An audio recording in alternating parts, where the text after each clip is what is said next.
السلام علیکم ورحمۃ اللہ وبرکاتہ۔ آج ہم دروس اللغت العربیہ لغیر الناطقین بہا کی کتاب میں من کے بارے میں پڑھیں گے۔ من یہ حرف استفہام ہے، اس کے ذریعے سے ہم کسی شخص کے بارے میں سوال کرتے ہیں۔ من حرف استفہام ہے، اس کے ذریعے سے ہم کسی شخص کے بارے میں سوال کرتے ہیں، کسی انسان کے بارے میں سوال کرتے ہیں۔ من ھذا، یہ کون ہے؟ من ھذا، یہ کون ہے؟ من مطلب کون، ھذا یہ، ھذا طبیب، ھذا طبیب، یہ ڈاکٹر ہے۔ من ھذا، یہ کون ہے؟ ھذا ولد، ھذا ولد، یہ لڑکا ہے۔ من ھذا، من ھذا، یہ کون ہے؟ ھذا طالب، یہ طالب علم ہے۔ اھذا ولد، اھذا ولد، یہ ہم نے پہلے بھی پڑھا تھا کہ حمزہ جو ہو، الف ہو، اس کے اوپر حمزہ ہو، یہ حرف استفہام ہے۔ اس کے ذریعے سے ہم مثبت طور پر سوال کرتے ہیں، جیسے اھذا ولد، کیا یہ لڑکا ہے؟ لا ھذا رجل، نہیں یہ آدمی ہے۔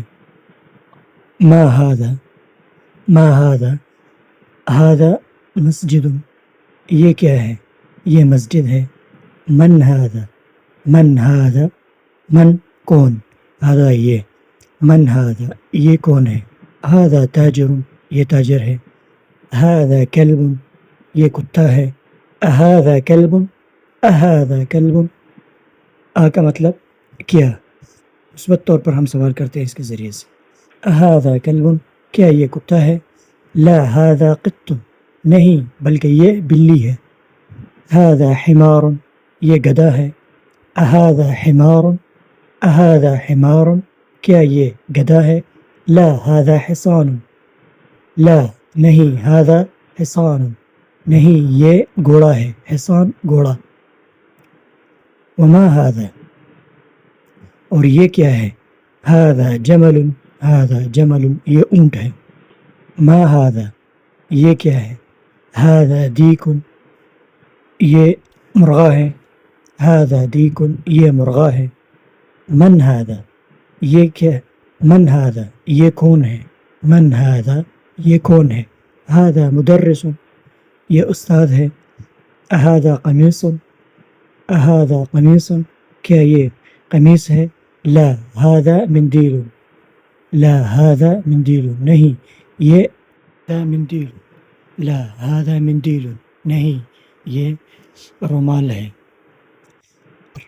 اقرأ واکتب، اقرأ واکتب، اقرأ پڑھو، واکتب اور لکھو۔ تو اس تمرین کو پڑھے بھی اور پھر لکھے بھی۔ لکھنے کی صورت کیا ہے کہ پہلے جو لکھا ہوا ہے اسے لکھے، پھر اس کے بعد ہر ایک کا الگ الگ ترجمہ کریں۔ پہلا ما ھذا، ھذا قلم، یہ کیا ہے؟ ھذا قلم، یہ قلم ہے۔ ھذا کلب، یہ کتا ہے۔ من ھذا، یہ کون ہے؟ ھذا طبیب، یہ ڈاکٹر ہے۔ ھذا جمل، یہ اونٹ ہے۔ اھذا کلب، کیا یہ کتا ہے؟ لا ھذا قط، نہیں بلکہ یہ بلی ہے۔ اھذا دیک، نعم، نعم، کیا یہ مرغا ہے؟ نعم، جی ہاں۔ اھذا حصان، لا ھذا حمار، کیا یہ گھوڑا ہے؟ نہیں، ھذا حمار، یہ گدھا ہے۔ ھذا مندیل، یہ رومال ہے۔ اھذا ولد، کیا یہ لڑکا ہے؟